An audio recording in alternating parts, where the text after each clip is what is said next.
By keeping your scapulae blades and your shoulder protracted like this, then it's going to take away a lot of the other muscles from taking over, since most of the muscles in the back are trying to retract your scapular blades. So by keeping them protracted, they're not going to be being used as much. Then you can more preferentially target the rear deltoid muscles instead. Hey guys, today's episode is going to focus entirely on just kind of like an average back day for me.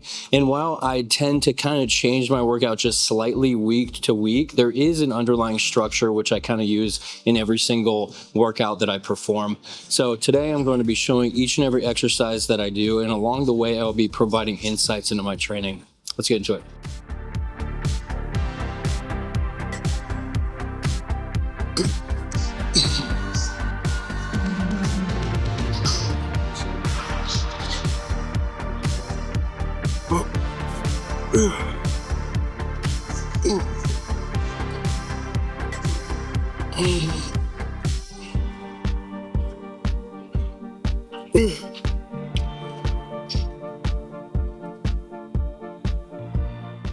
The first exercise is, of course, a vertical pull. So it's a lat pull down variation. And I'm beginning with a vertical pull because it's going to be hitting the lats more. And I've identified that as kind of like my weak point. So lats are gonna kind of protrude out. They are these wing muscles. So if you kind of want more like a V-taper, then maybe specializing in that is the way to go. But if you want more thickness, so like building rhomboids and teres major and all that stuff, low traps, whatever, then that would be more so a row variation, which we're going to get into next. But I like to highlight something, and that's that I'm using the V-bar attachment. So this guy, instead of the classical, like, straight bar attachment, or the kind of curved neutral grip that I also like to do. Well, I'm using the V-bar because it's going to provide a much greater range of motion for the lats. The lats are working humeral extension, adduction, and scapulae depression. Those are some of the main functions. So by bringing the arm down like this, you're going to be working a bunch of those functions in spades. And then also you're going to be doing the scapulae retraction just naturally, at least you should be. So this is just going to be increasing the range of motion that you get on the lats, and having a greater range of motion is almost always just a really good idea. I think that this is probably one of the best movements, and I also feel like way stronger with this. I think that's probably because it's probably involving like a little bit more rhomboid and mid-low trap action in there as well. So that's probably helping towards the movement. But I just think that this is just such a great staple. And if you guys haven't tried this particular attachment, I would recommend at least trying it once.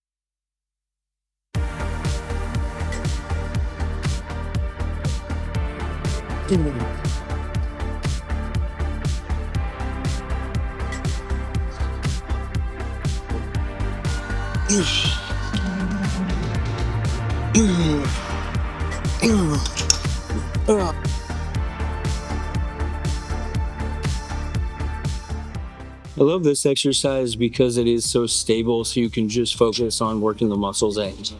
Since you have this chest support, plus your feet are firmly planted, you just have a much more stable base of support. And whenever you have more stability, you can lift a lot more. Try like standing on a Bosu ball or something and do some dumbbell rows and see how that feels. It's going to be very unstable, and most of your energy is going to go to balancing your coordination and keeping your balance up. So this is a great hypertrophic exercise because it has constant tension, but it also has that stability components. And I'm sure you guys noticed, but a little form tidbit here is when I went all the way down, when I'm going down, I actually kind of let it really sink in and really stretch so that I get a great stretch under tension. I lengthen those muscles. And at the top, I'm kind of like lifting my chest off of it and kind of working my erector spinae muscles by lifting up my spine and then doing a peak contraction at the very top. And each and every rep is kind of a mimic of that. And so it gets really heavy. And then, sometimes your form kind of goes out the window a little bit. But I always try and keep it as tip-top perfect as I can until I reach that breaking point. And I think that's really the name of the game, is going all the way through that breaking point and then maybe using a little bit of chin-ups at the end or whatever you have to do in order to guarantee the failure. Because sometimes it's kind of hard to tell once you've hit true failure unless you've been training for many years. And so like on the previous movement, the lat pull down variant, I actually did a drop set because once I hit failure, I decided, oh, that's not enough. Let's like crank out a few more. And I've seen in the research that drop sets don't really conclude to more growth, but they can be a great way to ensure that you're doing enough if you may be too inexperienced to really know where your breaking point is. And even if you think you know it, sometimes playing around with that threshold can be fun, and it can be a good idea just for education and the fun factor alone.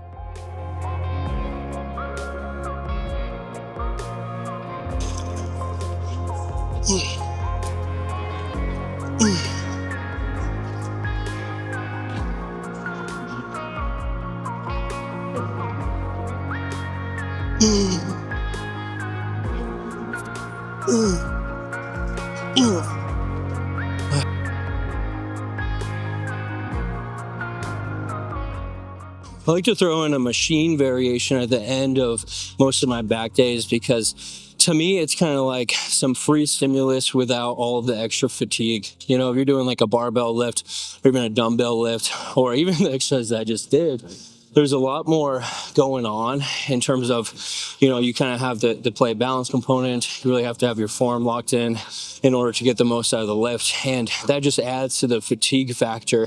But a machine, since the path of resistance is already made up for you, you can just focus on using the muscles at hand.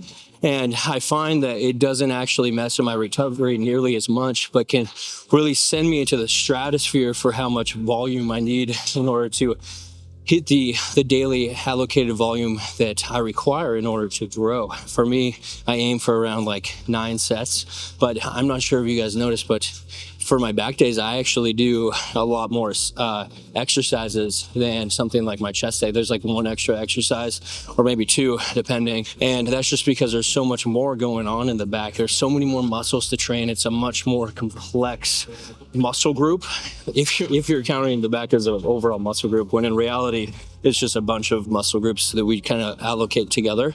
So I believe that it requires much more angles. Today, I decided to do this row variation because it's hard to really hit like a low to high row in a lot of regards. Like the chest supported T-bar row, that was just kind of a straight horizontal row versus this one is more angular, so you hit your back a little bit differently. And probably next time I do back, I'll choose more of a lat pull down vertical pull variation for the machine exercise towards the end. But today I decided to do this variation, so that's kind of what I mean by that. I tend to improvise and mix it up. And I mean, guys, like, what's the point of lifting if you're not having fun? You know, this is a hobby after all. So I like to kind of make sure that I'm having fun with it, mix it up from time to time. And as long as you're really intuitive with your body and using sound scientific principles, then I don't see why you can't and still get the most out of it that you possibly could.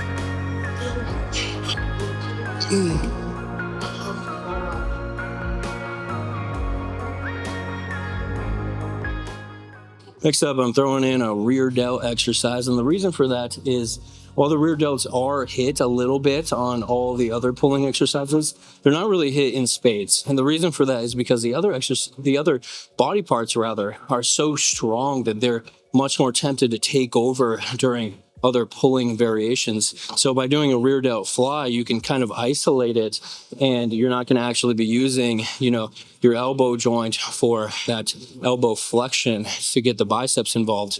And a little form tidbit for the rear delt exercise or rear delt fly is this is something that I'm really trying to implement myself. And so far it's been really challenging, but by keeping your scapulae blades and your shoulder protracted like this, then it's going to take away a lot of the other muscles from taking over, since most of the muscles in the back are trying to to retract your scapular blades. So by keeping them protracted, they're not going to be being used as much. Then you can more preferentially target the rear deltoid muscles instead. And then on top of that, I'm using a cable machine because that is going to provide constant tension and some more free flow and movement throughout the whole entire lift.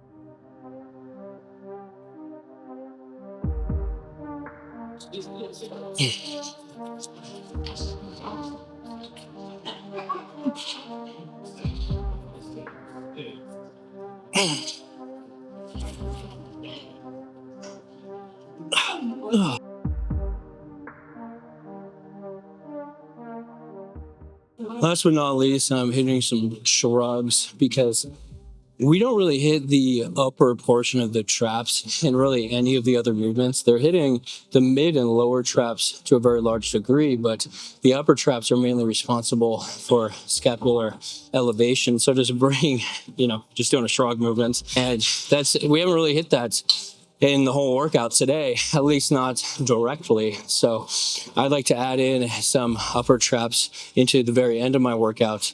And this is something that I used to never do, but now I'm finding that my upper traps, that I actually want them to grow as well. So I think that doing some direct isolatory work is pretty important. Whenever you really want a body part to grow, I think that you should kind of be hitting the whole gambit of things that you can do, at least exercises in your arsenal.